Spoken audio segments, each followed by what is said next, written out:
Hi everybody, welcome to my studio. My name's Mahon and I'm a block printer. I have a range of fabrics, wallpapers and homewares, all covered in colourful, joyful print. And I'm thrilled today to be doing a special little class for Monsoon to show you how you might create a little selection of block printed napkins at your kitchen table. So before we get going and I start printing, I just want to tell you what you need. We're going to be making our print with a potato, so you need a potato. The bigger the better, so you can make a nice bold print. So this is just some baking potatoes from my local shop. You're going to need a few very sharp knives to cut the potato in half and then to cut out your pattern. So if there are any children watching this, please ask your parents to help you or at least get their permission. You're going to need some fabric paint. I've got a lovely green water-based screen printing paint that I'm going to be printing with. You can get this at all good art shops and online. Make sure it's water-based, that's much nicer to work with. You're going to need a vague idea of the pattern that you want to print. So I've been doing some sketches in my notebook, hope you can see, I'll show you better in a minute, to decide how the print's going to work out. You're going to need a piece of tracing paper so that once you've chosen your pattern, you can trace it and then place it onto your potato to carve. I always have a tea towel nearby for when I'm printing, because it's really imperative we keep our hands nice and clean. You're going to need your napkins. So I have some pre-made plain white napkins that I'm printing. So you can either buy plain napkins online, or perhaps you could make them out of some old sheets that you might have, or some cotton or something, just with a really simple hem around the outside. Mine are just little squares. You're going to need some masking tape or pins to hold your fabric down on the printing table so that when we're printing it lies nice and flat and you get an even print. You will also need some kind of little tray to hold your paint. This is an artist tray, but it could be the lid of a hummus pot. It could literally be anything just to put your paint on. And you'll need something to apply the paint to the potato print. So I have these brilliant things, they're called stipplers. They come with our block printing kits. It's a sponge on a stick, but there's nothing to stop you just using a paintbrush and you can just paint it on. So either of those. And then I would suggest that you had some scrap paper, because before I start to print my napkins, I want to play with the block that I've created. And so seen here, once I've carved my block, I've played with how it might lie on the napkin. I started with a piece of paper that was exactly the same size as the napkin, and I've just played around until I found a repeat print that I like. This was the one I chose. What I like so much about this is that the space that hasn't been printed, that's the negative space, has also become a little bit like a Christmas tree shape. So it's just rather pleasing to the eye. And it's a very nice repeat to print. So that's what I'm going to be printing on my napkins. I've done some already, you can see behind me. First things first, you want to chop your potato down the length so that you get the largest surface area possible. So you're going to cut straight down the middle like this. Now when you first open up your potato, it can feel a little bit damp, so either using a J-cloth or a tea towel or something, just take away some of the moisture. And then from your little sketchbook, choose the tree that you like the most, take a tracing of it, and then you're going to put it onto the potato like this, and just push through with your pencil. Draw it on. Now, you might not get, the pencil doesn't always take onto the potato, but what you should be able to see is an idea of where the lines are going to be. So then I just go over it afterwards.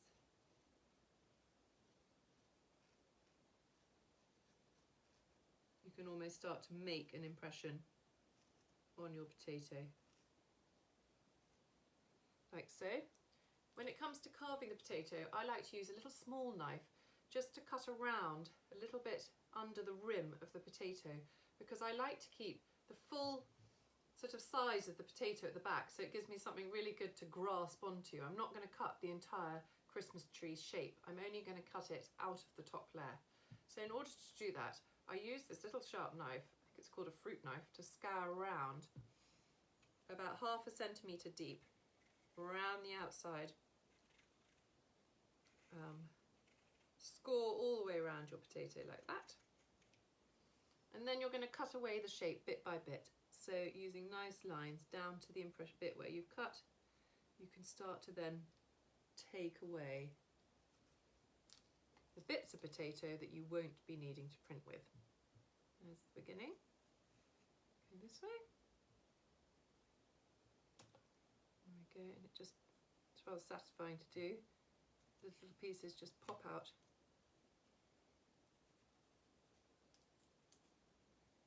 Like this.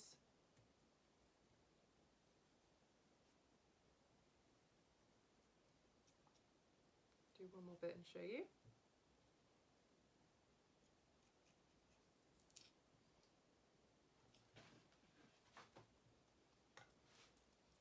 There you go. Just starting to cut away the shape. And you keep going. Mine's all linked up because I've been printing with it already. You keep going until you've got your little printing pad. It's that deep. So there we go. So we now have our block to print with. So I'm going to clear. Okay, so we've cleared a nice surface down for working at. You could be at your kitchen table, it doesn't matter where you are. There is some felt on my table here, but it doesn't matter. The great thing about printing with a potato is it's got a nice bit of give. So you can just be putting some newspaper maybe or something to protect your table underneath. In fact, I would, in case the paint goes through, put a few layers of newspaper or an old blanket or something. And then using your masking tape, I would stick down my napkin onto the table. As I've said, if you've got some nice padding on the table like this, you could just stick some pins into the corners to hold it still.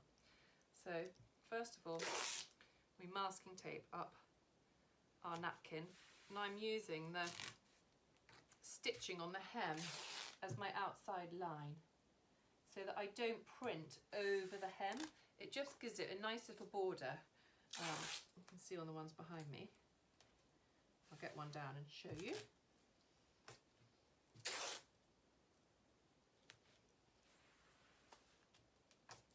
Sometimes your block might go over the width of the tape as well, so I would also have a little bit of scrap paper handy.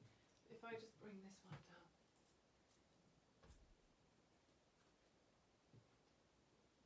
I'll show you. So I've got these really nice clean white edges where the masking tape was, which I think just helps finish it off really, really well. So I'll leave that one there for you to look at. Okay. Now, as I said, you'll hopefully have played with your bits of paper. You'll have worked out how you're going to place the block nicely over the cloth. I'm printing the whole napkin, but you might only want to print in the corners or down either side. Some people prefer to leave more white area on their napkin. I'm always maximalism, so I like to cover the whole thing in print. And so I have practiced with the block that I had using a piece of paper as I showed you. So I now can actually get printing because I know where I'm going to place the block and how it's going to look at the end, because this is my fourth napkin I'm printing now. And off we go. So you get your paint on your sponge or on your paintbrush, and you just want to do a very consistent and even layer across the potato. This is why these are so good, because you can just dab it on like that. You get a nice layer of paint across the whole potato, like that, and away we go. It always helps if you can look down as much as possible over the top of what you're printing. You decide where you're going to place it, and you commit and give it a good push down. And we're off. Now that I've got one, I can use the right hand corner of the tree to work my way across, and I always like to print in straight lines like this. Now between every single print you have to reapply the paint. You can't print, lift it up and print again. You have to reapply the paint each time. And corner to corner, I'm using that to line up the one from before, lay it down, commit, give it a good push down. And away we go. I'll do a few more, then I'm going to finish printing this and show you how to finish up at the end. There's something very, very methodical and rhythmical about block printing, and it's a very lovely experience. You have to concentrate quite hard, but it means that everything else in your mind gets pushed aside for a little bit, and it can feel really nice when you get into the rhythm of loading up your block, printing carefully, and lifting up, and the pleasing result of seeing what you've printed. It's really imperative that we keep our hands clean throughout, because you don't want to put your fingers down on the white napkin and leave a mark. So I always have a trusty tea towel nearby, and bits of scrap paper and things. I like to keep my work surface really, really clean. So I'm going to keep printing now, and when I get to the end of the napkin, I will just talk you through what you do to set the paint so that you can use these napkins and wash them and keep using them every Christmas. Okay, so I'm nearly at the bottom of my napkin, where it can get a little bit more tricky. I've got a scrap piece of paper covering the bottom of the napkin here, and I'm just going to print the last line, and I'll just tell you what to do with your napkins once they've printed. It slightly depends on the type of fabric paint that you have purchased. They all have slightly different drying times. So what you want to do is hang your napkin up or lay it somewhere flat to dry. And once it's completely dried, you'll then need to heat set it. It's the heat that sets the dye to the fabric. In India, they're blessed with amazing sunshine, and that's why you see sways of fabric hanging from poles or lying on the grounds in the communal drying areas. And it's the intensity of the heat from the sun, or in our case, we have to do it another way and use a dry iron. So once these napkins have completely dried, I lay something that I don't mind too much about, an old cloth, onto my ironing board. And then I put my printed piece face down over the ironing board, and with a dry heat, turn the steam off. I just spend a lovely, calm, slow time ironing away. You need to give it sort of a good minute in each area, if that makes any sort of sense. But having said that, some of the paints are always drying in the air anyway, and so the longer you can avoid washing them, the more likely it is that the paint will stay fixed. So once these have been heat set, I can then wash them in the machine, and you wash according to the fabric that you're printing on. So these are linen cotton, so I wouldn't wash it over 30 degrees anyway in my machine. And there we have it. We have our own set of lovingly hand-printed festive napkins for the season. Make really super Christmas presents.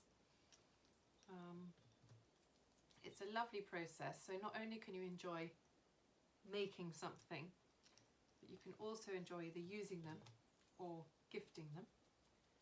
And who's to say you only have to do napkins? You could print details, you could use this to print wrapping paper, you could make some Christmas cards. Once you get the hang of it and you realise how easy it is to carve away your little blocks with a potato, the world really is your oyster. And if you're scared about doing your own drawing, and I tell you another good tip, is you can get biscuit cutters.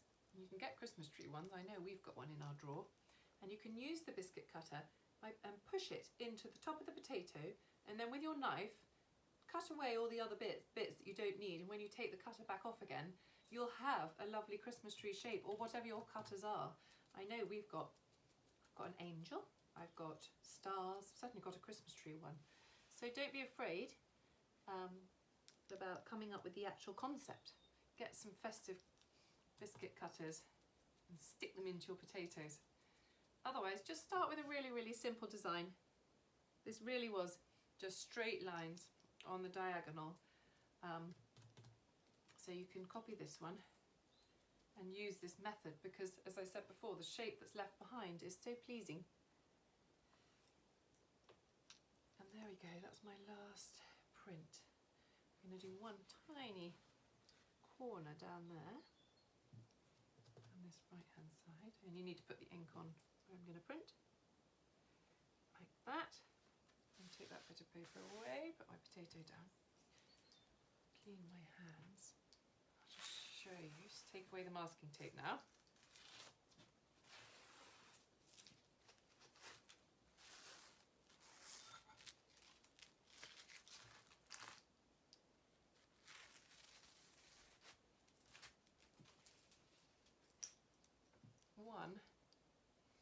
rather jolly Christmas tree napkin. So happy printing, folks. Enjoy.